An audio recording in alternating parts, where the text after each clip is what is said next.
नमस्कार। पूर्णचंद्र कांडपाल आज आपसे जनजागृति का एपिसोड नंबर 733 पर बात करता हूँ।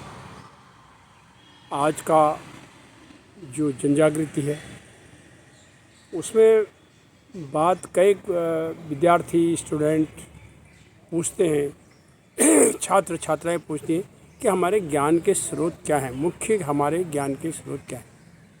तो ज्ञान के स्रोत तो वैसे हमारे बहुत हैं। कई जगह किताबों में लिखा है कि मनुष्य के 24 गुरु होते हैं। अब गुरुओं की तो हम तो गुरु ब्रह्मा, गुरु विष्णु, गुरुदेवो महेश्वरो, और विद्यालय में पढ़ाने वाले जो हमारे अध्यापक हैं वो भी हमारे गुरु हैं। अन्य भी गुरु हैं। हवा को, पानी को, पृथ्वी को, पेड़ को, पौधों को, इन आकाश को, इन सबको गुरु कहा गया है। लेकिन मैं आज जो मुख्य आपको बताने जा रहा हूँ वो हमारे मुख्य 5 गुरु। हमें हमारा ज्ञान का स्रोत क्या है, हमें ज्ञान कहाँ से मिलता है। अगर हम कुछ पूछें, कुछ जानकारी प्राप्त करें तो हमें आरंभिक तौर पर अगर ध्यान से देखें तो ज्ञान हमें मिलता कहाँ से है। तो सबसे पहले अगर हम बात करते हैं तो ज्ञान का हमारे स्रोत होते हैं हमारे माता पिता। माँ, सबसे पहले माँ हमारी पहली गुरु है जो हमें बताती है। ये हमारे पिताजी हैं। दुनिया के बारे में, सारे समाज के बारे में, घर के बारे में, जो भी माहौल होता है उसके बारे में, वहाँ से हमारी शिक्षा शुरू होती है। उसके बाद आते हैं पिताजी। तो माता पिता की एक श्रेणी हो गई। तो पिताजी हमें सभी कुछ हमें बताते हैं, विद्यालय दिखाते हैं, विद्यालय पहुँचाते हैं, और घर में भी हर एक चीज़, हर वस्तु का ज्ञान कराते हैं। जिन जिन चीज़ों की हमें आवश्यकता होती है उनका हमें वो ज्ञान देते हैं। तो सब कुछ वो हमें करवाते हैं। तो हमारे माता पिता के बाद नंबर 2 में आता है हमारे गुरु और अध्यापक। अब गुरु अध्यापक, जब हम स्कूल में जाते हैं तो सबसे पहले कलम और कमेट से, पाटी तख्ती में लिखाने वाले, पेंसिल पकड़ के बताने वाले, ये जो हमारे विद्यालय के गुरु होते हैं वो हमारे यहाँ पर ज्ञान के मुख्य स्रोत होते हैं। फिर वो हमें हमारी किताबों में जो चीज़ होती है, ज्ञान होता है, जो हमारे इर्द गिर्द में चीज़ें होती हैं उनके बारे में हमें बताते हैं। तो ये हो गए हमारे अध्यापक जो हमें सारा ज्ञान आगे देते हैं। हम जहाँ जो आगे बढ़ते चले जाते हैं तो हमें ज्ञान मिलता जाता है। तीसरे नंबर पर हमारे जो आते हैं वो आते हैं हमारे दोस्त और मित्र। हमारी जैसी संगत होगी, हमारे संगत से भी हमें बहुत कुछ ज्ञान मिलता है। उस संगत में बहुत कुछ जब चर्चाएं चलती हैं तो उस चर्चा से हमें बहुत कुछ ज्ञान मिलता है, और हमारी त्रुटियों का भी सुधार होता है उसमें। जब हम कभी कोई त्रुटि कर जाते हैं तो उस त्रुटि का सुधार होता है कि क्या हमने गलती करी, क्या सत्य है, क्या असत्य है, क्या होना चाहिए, क्या प्रमाणिक है, क्या प्रमाणिक नहीं है।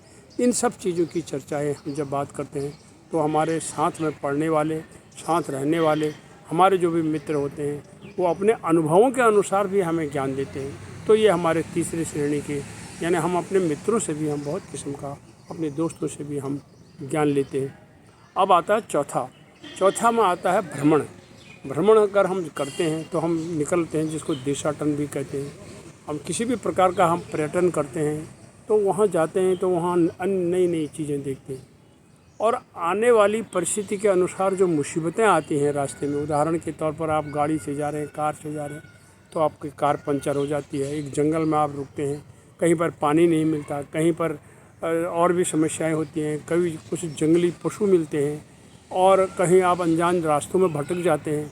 तो इन चीज़ों को कैसे हम उस दौर में, उस परिस्थिति जनित समस्या को कैसे निपटते हैं, ये ज्ञान हमें भ्रमण से मिलता है।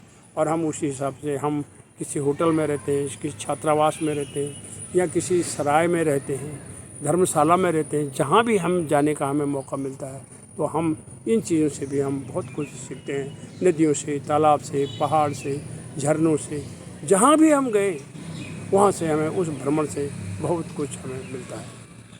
और 5वें नंबर पर है पुस्तकें। पुस्तकें तो मनुष्य की ऐसी मित्र हैं, ज्ञान का स्रोत ऐसा है। अगर हम उदाहरण से देखें तो हम रामायण और महाभारत 2 हमारे महाकाव्य हैं।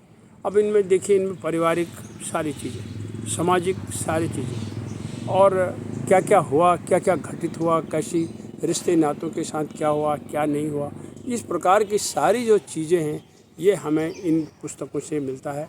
अब दूसरी कहानियाँ लिखी हैं, कविताएं लिखी हैं, नाटक लिखे हैं, उपन्यास लिखे हैं, और भी कई प्रकार का जो गद्य पद्य साहित्य लिखा गया है उससे भी हमारा ज्ञान बढ़ता है। तो पुस्तकें तो हमारी एक ऐसी अभिन्न मित्र हैं। किसी भी जगह पर आपके साथ कोई है नहीं। अब तो थोड़ा सा समय बदल गया, अब सोशल मीडिया आ गया, डिजिटल काम होने लगे, उसमें हम बहुत कुछ पढ़ने लगते हैं। अब तो ई बुक्स भी कहने आने लग गई हैं। तो इन सब चीज़ों को अगर हम ध्यान में रखें तो हमारे ये जो 5 स्रोत हैं, हमारे माता पिता, हमारे मित्र, हमारे दोस्त, और उसके बाद माता पिता मित्र दोस्त के बाद पुस्तक और भ्रमण और हमारे गुरु और हमारे अध्यापक, ये हमारे सोर्स हैं। इन्हीं शब्दों के साथ धन्यवाद, नमस्कार।